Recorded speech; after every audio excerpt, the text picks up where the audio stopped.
drownings and water accidents are prevalent among children, especially this time of year. But what you may not know is a child doesn't have to be in the water to become a drowning victim. The child can walk and talk after getting out of the pool, then die hours later. WDSU's Casey Ferran tells us how it's possible to drown on dry land and some of the signs you can look out for to know if it's happening to your child. He was totally blue. I just thought he was gone. Looking at this playful child today, you'd never know that 19-month-old Graham Darris had a near-death experience after almost drowning last October. They told us that it would take a miracle, that essentially in cases like this, the brain hemorrhages and he dies.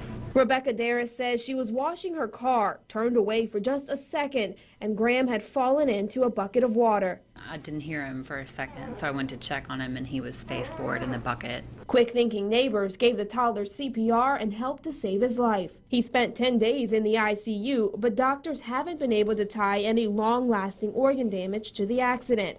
Graham has speech and physical therapy weekly, but as far as Mom can tell, he's back to normal. He is into everything. He's the kind of kid that opens doors and throws everything out and clears off tables, and I mean, he keeps me on my toes. I can't let my eyes off of him. She knows Graham is lucky to have survived. I'm so thankful. I mean, I had the best outcome, and not everybody gets that. Each day, about 10 people die from unintentional drownings, but it's the drownings that happen on dry land that doctors and lifeguards want you to know about, because it can come after what some may see as a harmless water mishap.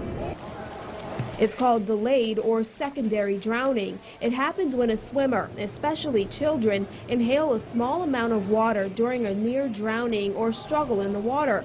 This water damages the lungs, and the body reacts by filling them with fluid. And this can be silent. You might not know it's happening at all. It can be really a seamless thing. So usually they'll start coughing, they'll having increased work of breathing, where they'll start breathing faster. You might see the skin pulling up underneath their ribs or between their ribs. You can see their lips starting to turn blue, or they could start wheezing. If it isn't treated in time, the buildup of fluid can lead to a condition called acute respiratory distress, which can be fatal. A swimmer could die up to 7 hours after leaving the water. This is a very rare instance, but it does happen. Typically, we admit the child to the hospital, we put them on oxygen, and most of the time they'll get better just with supportive care. In more severe cases, we might have to put a tube down their throat to breathe for them just until their lungs heal from that. The best way to prevent delayed drowning is to err on the side of caution if a child goes underwater and chokes while swimming.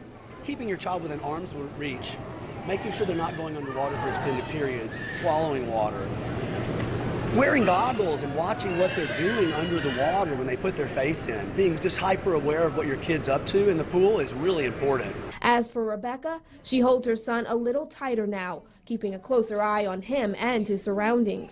It's terrifying. I mean, the list is endless of things that can happen to your children. It's just important to be diligent. On your side, Casey Ferran, WDSU News. And we're on your side with some other prevention tips. Make sure your child has swimming lessons so they can develop a healthy respect for the water. If you have a pool at your home, make sure that there's a fence at least 4 feet high around the pool. Also, keep the back door of your home locked.